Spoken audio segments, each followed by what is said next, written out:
once again, dear viewers. You're watching ERi-TV. Welcome to this week's special edition of Open Mic with my guest for this evening, Nipsey Hussle. He is a famous rap artist in America, but he is of Eritrean origin, and he's right here with us at home to share with us about his experiences and his achievements. Again, Nipsey, welcome to our program. Yes, sir. Thank y'all for having me. So far, it's been inspiring. You know, I'm always refreshed when I come out here. And I've been active in the hip hop space for about 8-9 years now. This past February 2018, I dropped my first official commercial album. It's called Victory Lap. And before that, I was releasing mixtapes and street albums for about, like I said, about 7 to 8 years. We had some pretty good success on the independent circuit. Toured the world, you know, Europe, America, Japan, China, Asia. You know, we've established businesses around the music. We have a streetwear clothing line called the Marathon Clothing. You know, collab with some of the biggest hip hop artists. You know, from Kendrick Lamar, YG, Drake, Snoop, Rick Ross, Meek Mill.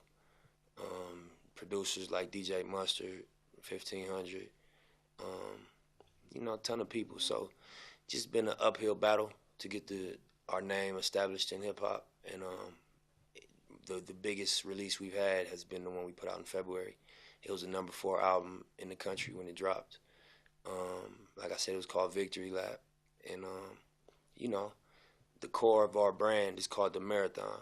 And so the idea behind that is just being committed to the long-term process. You know, it's a metaphor for life, to be committed to finishing what you start and looking at it as a long distance test of endurance, like a marathon.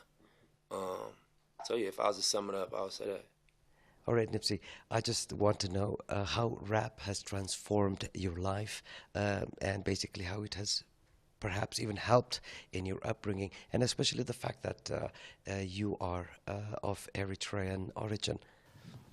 You know, whenever somebody asks me that, the first thing I just say is I feel a sense of pride, you know, knowing the history of the struggle and just the circumstances that our people overcame, you know, from being outnumbered, being against, you know, superpowers, and coming out victorious, and then being self-sufficient after the fact, and being independent in a country that believes in self-sufficiency and building from scratch. And similar to what I stand for in music is, you know, taking the stairs and doing it the long way based on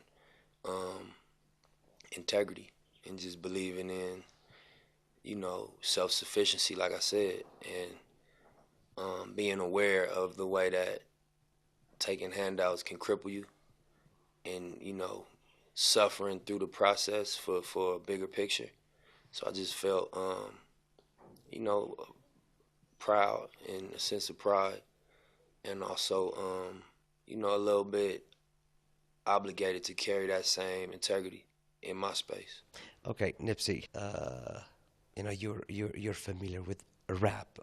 Rap is your life, and I want to know how rap has helped transform the Nipsey that we see here today. Yeah, definitely. I believe everybody's life, you know, it's not gonna go one direction. If in my case, you know, I grew up in South Central Los Angeles. There was gang culture, drug culture, police brutality was really rampant in the 90s when I grew up.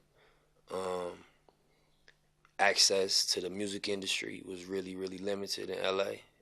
I come from after the era of Death Row, and you know, that was a big record label in LA, and it reached a really, really successful plateau, and then it collapsed. And that created an environment in LA where it was really, really hard to get to the next level musically, because there was really no institutions built after Death Row collapsed.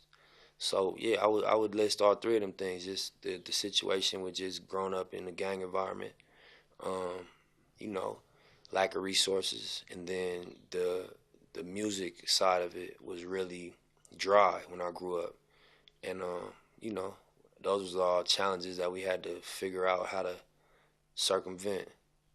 Were there any ups and downs in your life? Because rap is a way of literally telling a story to the world, especially in the United States. It's where the neglected part of the community express themselves. Um, how do you relate rap with your life? Um, I think you said it. Rap is a form of expression, and I think that when it's done pure and when it's done with honesty, it's a it's an example of a life, and it's a narrative of somebody's story.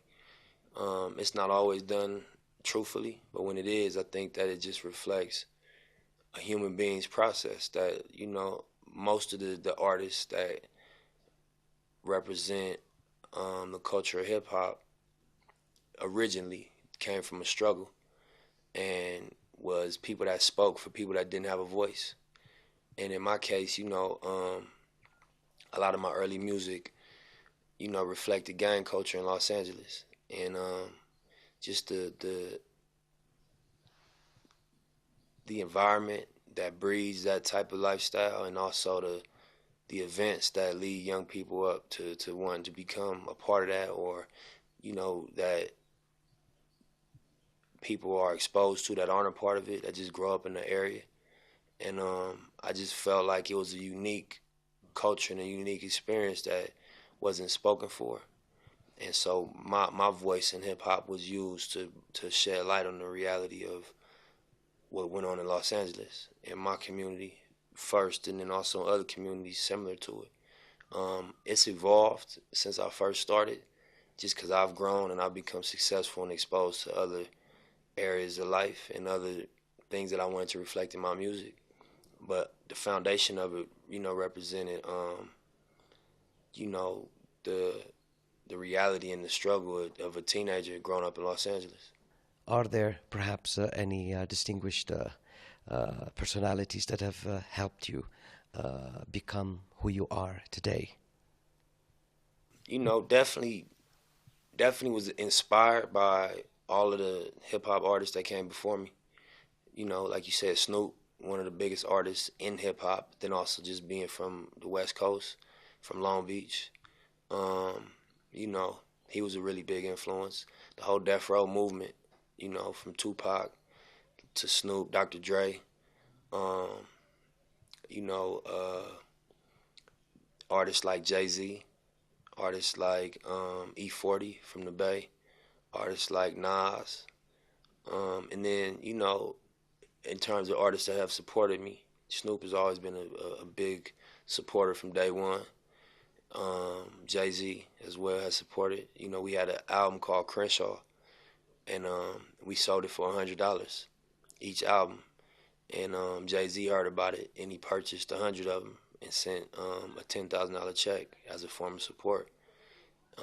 So, and then a lot of my peers also that came up in the era that I came up in have been, inspirations to me and also supporters of what I do, and I'm sure vice versa. Yeah, so just the entire culture of hip hop has been real supportive. I think that in hip hop, when you have a honest voice and when you represent a place and you represent a truth, that the culture rallies behind you.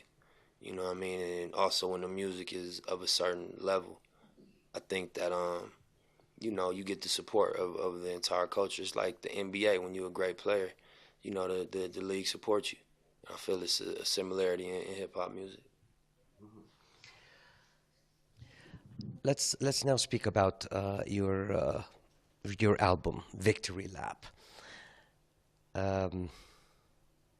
Is there another success story that you have to tell me here? Because you have called it Victory Lap. How does victory reflect in your life? Yeah, definitely. The name, it represents a few things. On one level, it just represents us being independent for such a long time and having an independent career prior to, we partnered up with a major label for this album release. So my brother and myself and my two other brothers, Adam and Fats, we own a company called All Money In, No Money Out. That's the record label I'm signed to. And for the release of this album, we partnered up with Atlantic Records. Um, and so this is the first major label collaboration. And up until that point, everything has been independent, and we've been doing it on our own, from spending our money on it, the budget, the marketing, the actual recording of the album, buying the equipment, writing the songs. It was all a boutique operation. And so when we did the partnership, this album was the first one that was released through our new partners. And so the victory represents us going up another level in the game and just graduating to the mainstream major label atmosphere. And also just creatively as an artist. I think I made a creative breakthrough on this album. And I think that the art is elevated and that I've reached I wouldn't say a plateau, but I think I reached a new height creatively and musically. And the title speaks to that also. And then just being a young person that comes from unfavorable circumstances, to be able to be, in control of my career, to be able to release an album through a company I'm an owner in, you know, have done things our way up until this point, and to be relevant enough to release a project that is successful, that's a victory. Well, the album is a collection of stories, truthfully, just about situations that I went through in my life that, from where I'm standing now, I reflect back on and I think about, and I wanted to include on my first album, as almost like a flashback, because here we are, we got successful businesses, we've toured the world, we've made money in music, we've been able to support our family and build enterprise around the music. And so to look back at what really happened in the struggles and go into details about certain stories that at moments where we didn't know if we was gonna make it through, so when you say what reflects me, I would really say those stories are really a part of my reality and my experience. And then also, some of the moments when I had to self-talk, when I had to talk to myself, and the things I told myself to stay motivated and to stay focused through times when there was, a lot of stress on me and a lot of uncertainty and a lot of confusion. And I think people can use that in their life when they go through their struggles and when they get tested mentally. Life does that to you, especially when you're ambitious and you're reaching for something. So I think that the combination of my life story that's told on the album, and also the affirmations that I made maybe mentally and didn't say or speak verbally, just the things I thought to myself and the things that I told myself and the way I framed my struggle mentally. I reflect on those on the album also, and I think that people can apply it to their situation and be inspired by the outcome. Yeah. Yeah. Nipsey, I just want to know, would you put yourself in a place where you would say that you are an inspiration to others, especially to those that are interested in rap? And I do know quite a number who are. I would never call myself a role model. I would let, people choose who they want to follow. If people choose to follow me or be inspired by me, I appreciate that and I embrace that. I think that with all art and with all artists, you want to be as skilled as you can be, and you want to work as hard as you can work, and you want to make the golden rule to just tell the truth as best you can. And so that would be my advice, is to just outwork last year's version of yourself. I wouldn't even want to make it about other people and say outwork your competition. Just work harder than you did last year. Work harder than you did yesterday. Work harder than you did the hour before right now, and put more pressure on yourself to perform and to push yourself. And then, I think that everybody has a unique contribution to make. And the only way to do that is to tell the truth and to really, really be as transparent and as honest as you can, so that, you know, your contribution to the culture and to the art is unique. And I think that's how you stand out, and that's how you carve a lane for yourself to have a career. So that would be my advice. Rap is about expressing oneself. It's telling one story through a different art. And Eritrea is in need of someone somewhere to basically tell her story. And I just want to know how prepared you are to tell Eritrea's story through rap. I think that everything has to be done naturally for it to be received. You know, even like our convo before, we was just talking off camera, and we agreed to just have a natural convo. I think that people can receive that when it's honest and when it's natural. But I think that I was talking to Yamani a couple days ago, and I was just, you know, just giving me a little bit more insight on the story and just the struggle. And I was just, you know, we was just, you know, eating and talking, and I was like, they're gonna make a movie about this. And he's like, yeah, you're right, they should, you know, because I don't think people are really aware globally, unless they into politics, about really what happened. So I would love to be one of the voices, you know, whether it's through rap music, whether it's through connecting the dots to create a film, or, you know, both. But I think that the story is inspiring, and the story is, you know, you read the Bible and you read David and Goliath, and you're inspired by that, because you know the Trojan horse that story is. And if you think about the Eritrean struggle, you know, there's so many metaphors that you can take from that. You know what I mean? If you stand for principle and you stand for what you believe in, and you're willing to live and die for what you believe is right, that, you know, you can do the impossible. And I just think that there's a lot of power in that story. So I would love to be one of the voices to, you know, articulate that to a larger audience. If it comes naturally through hip hop, I would love to. If it's through film or through interviews, or just being somebody with roots to the country that, you know, expresses on a platform and talks about it on larger platforms, yeah, I do feel responsible to a degree. I just think it has to be natural, and it got to be sincere for it to be received. Nipsey, I just want to know the scope of followers you have in Instagram, perhaps Twitter, or the social media in general. Tell me more about that. You know, I think that with the social media space, it's about the art. It's about the product. At the end of the day, you know, when you put out good product, there's a term called going viral. You know, and when you put out something that is of quality, people talk about it, and you turn your friends on to it. You say, oh, you need to hear this, or you need to see this video, you need to hear this album or this mixtape. And it's the era we live in, where good stuff goes viral. So I think that the number one strategy is to just make great art or great product. And, you know, there's a global network online now, whether it's Facebook, Instagram, Twitter, that if you put something great out, people are going to talk about it and share it, and it'll end up becoming sticky. And I think that's what happened with me. I put out a lot of music, I put out a lot of content, videos, interviews, and people shared them. And I think people turned their circles onto it, and it created a following. And then we was consistent, and we followed it up. So it's millions of people that follow us on Instagram, on Twitter, Facebook, you know.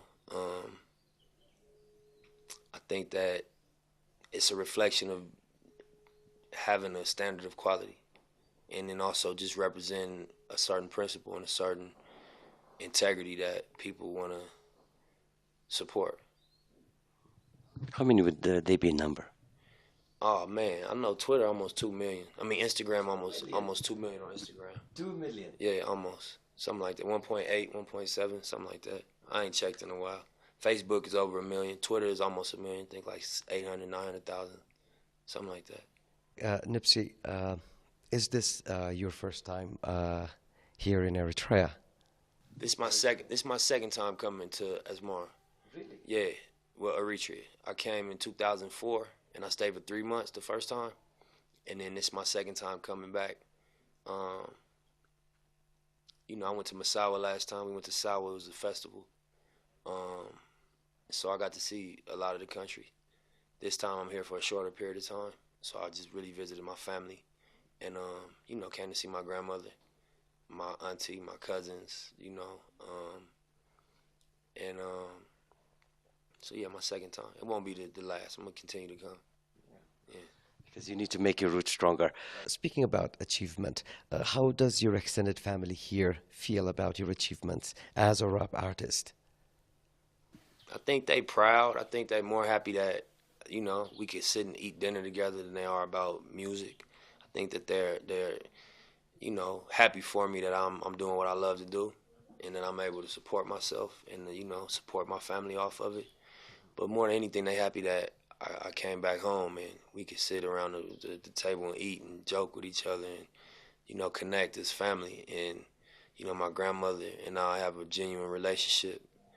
And my auntie, and my cousins, that we are connected and we're not separated by borders and by oceans and, just communicate through Facebook or random calls every couple months that we actually, touched and got to connect. I think that's what they're more excited about than the career part, truthfully. Not to say they're not proud, but more so about us coming together and connecting and, being home. Okay, Nipsey, I'm sure you're not going to just stop here in just one album. Is there perhaps another album in the pipeline, or what plans do you have in the years ahead? Yeah, so we just announced our tour 2 days ago. So June we're gonna go tour the whole country, and we're gonna be going the whole month of June. And then I've been recording new material. We're gonna continue to support Victory Lap. We're gonna shoot more videos off of it. We got like 4 music videos we put out. We're gonna shoot a mini movie for the album. Put out more videos to support the album. A lot of big festival performances we got back in the States. Then we're gonna go on a international tour. We're gonna do Europe, Australia, Canada, and Japan. And then hopefully we set something up here, and there's more also. Okay. Nipsey, any final words to everyone? I think the most important message is something that we laid at the foundation of our brand. Is just that it's a marathon. Life is a marathon, and you can never get so caught up in your success that you think you've done it already, and you can never get so down on being in a rut or a rough moment that you think there's no coming out of it. You gotta look at it like a marathon. It got ups and downs. It got different legs. And if you stay committed toward or stay committed to,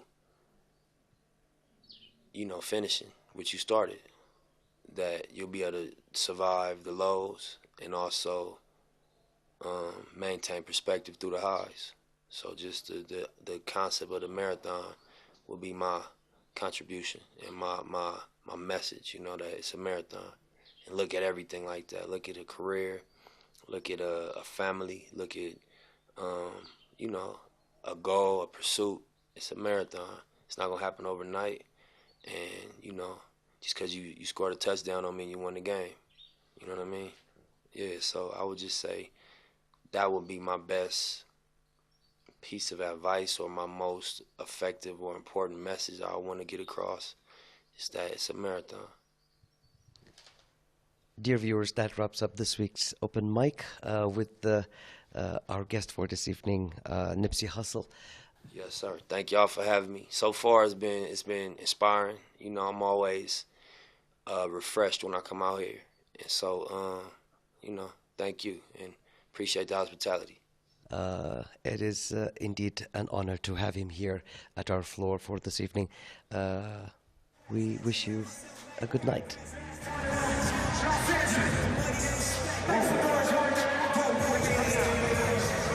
I got the front end of the play. We on the way, that's a fact. This real